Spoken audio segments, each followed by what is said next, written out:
What's up, YouTubers? So before we get started with this video, on First Take, they're going to be talking about who are the top 5 players that are under the most amount of pressure to win a championship this year. So let's see what they have to say about that.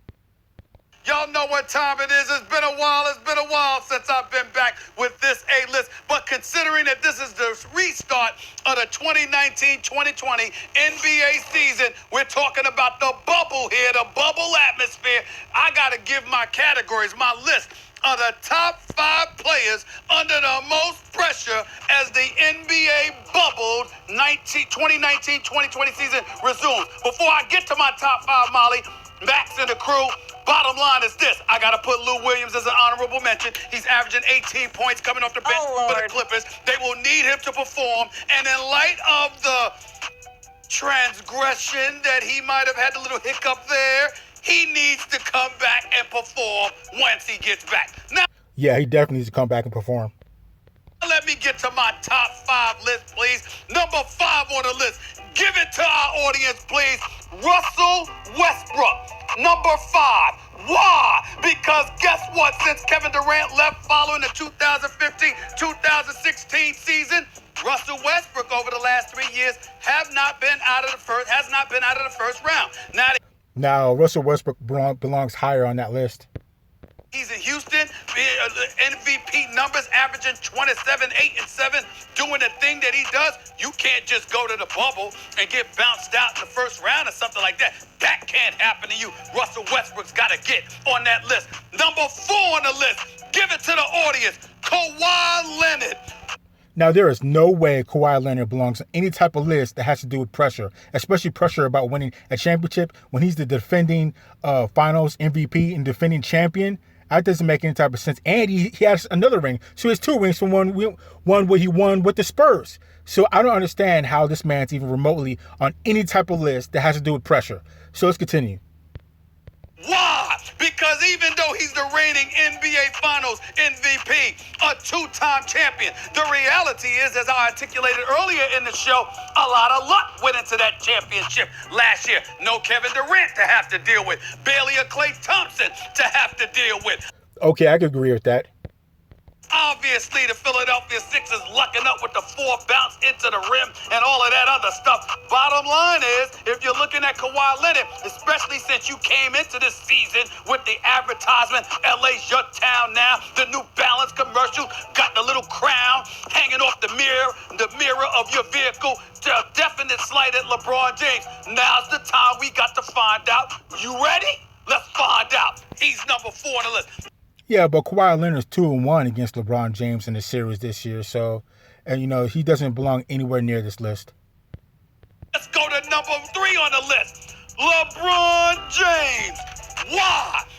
LeBron James doesn't belong on this list either. Actually, he does belong on this list, but he belongs lower. So let's continue. Because you're the king.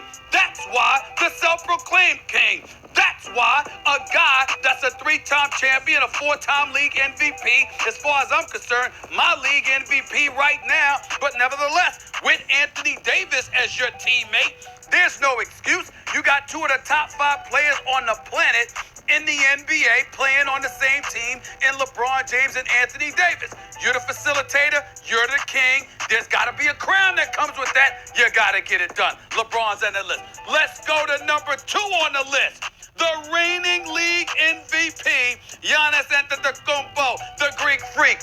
Why? Because last time we showed you in significant postseason action was the Eastern Conference Finals. You were up 2-0, and all of a sudden, here comes Kawhi. Nick Nurse switches him on you. He picks you up at half court. He has some help, no doubt, but all of a sudden, you appeared mortal. Your jump shot was suspect. Your ability to get to the rim was compromised. You didn't look like that league MVP en route to losing 4 straight in the conference finals. And now you come out and play the way that you played this year, but you got to back it up with post. You definitely have to back it up. So here's a quick list of my top 5 players that are under the most amount of pressure. So number 1 would be James Harden. Number 2 would be Russell Westbrook, because either of those guys don't have a ring, and they've been fighting to get a ring for the longest, and they're way too good to not have a ring at this point or to never get a ring. At 3, have Giannis Antetokounmpo, because he's balling too. He's working his way up. He's getting to the point where we're expecting a ring out of him.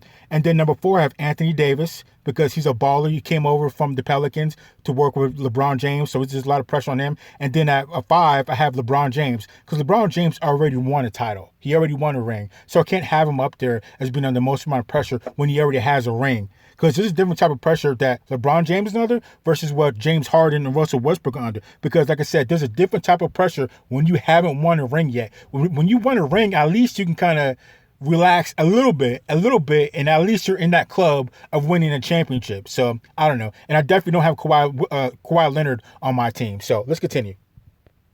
Season excellence, especially with everybody looking at y'all as the favorites coming out of the East. There's pressure on the Greek freak. Otherwise, you're gonna be one of those dudes that's a star, but comes up short. But you don't eclipse the number one person on the list, and that number one person is James Harden, Houston Rockets star. Why? Very simple. Yeah, so we agree with that. James Harden's number one for me too. This guy might be, unquestionably actually, one of the most prolific scorers this game has ever seen. He can average 40 in his sleep. He can score on anybody. He's a magician with the basketball from 3. Let's not forget about the number one flopper too. Get to the line, mid-range game, step back. It don't matter. James Harden is that dude. Regular season.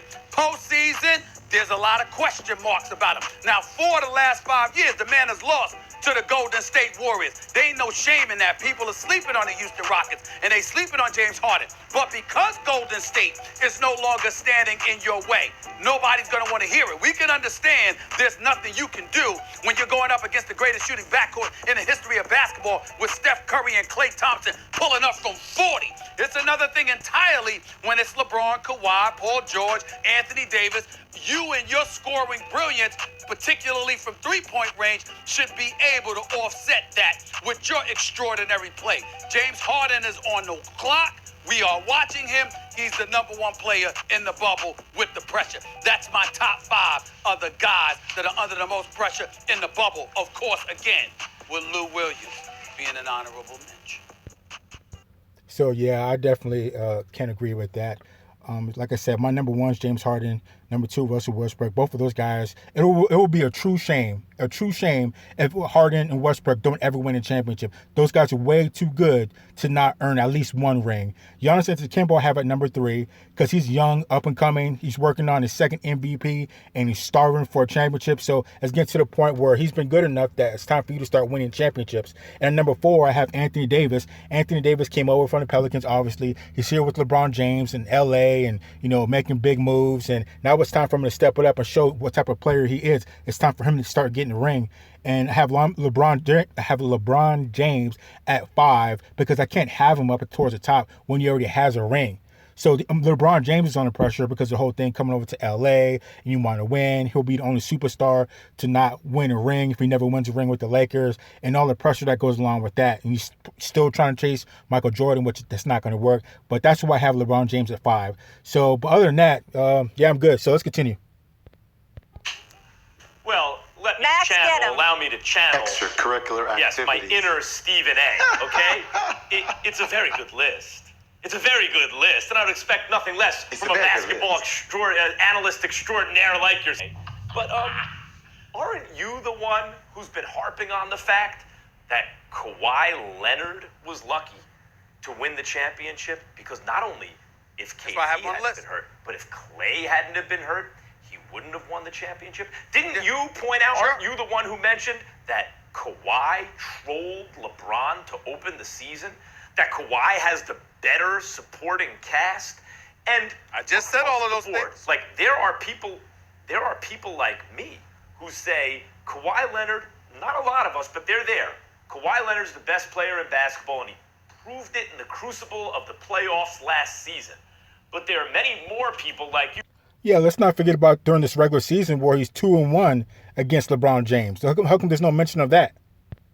Who say, no, Kawhi's not the best. LeBron is best. He took a hiatus because of the injury. KD is better than Kawhi. He had same thing because of injury. That's the only reason he can't prove it. Plus, there's the Greek freak. There are all these different players who make you believe, for good reason, that you're watching a generational, transcendent talent that's just different than Kawhi.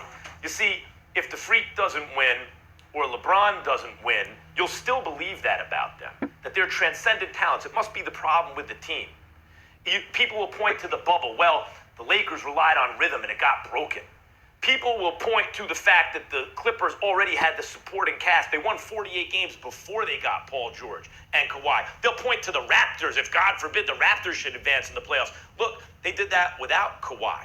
There's not really the inner belief that Kawhi deserves to be right there with anyone, that he's actually a candidate for best player in the world. And so there's actually more pressure on Kawhi.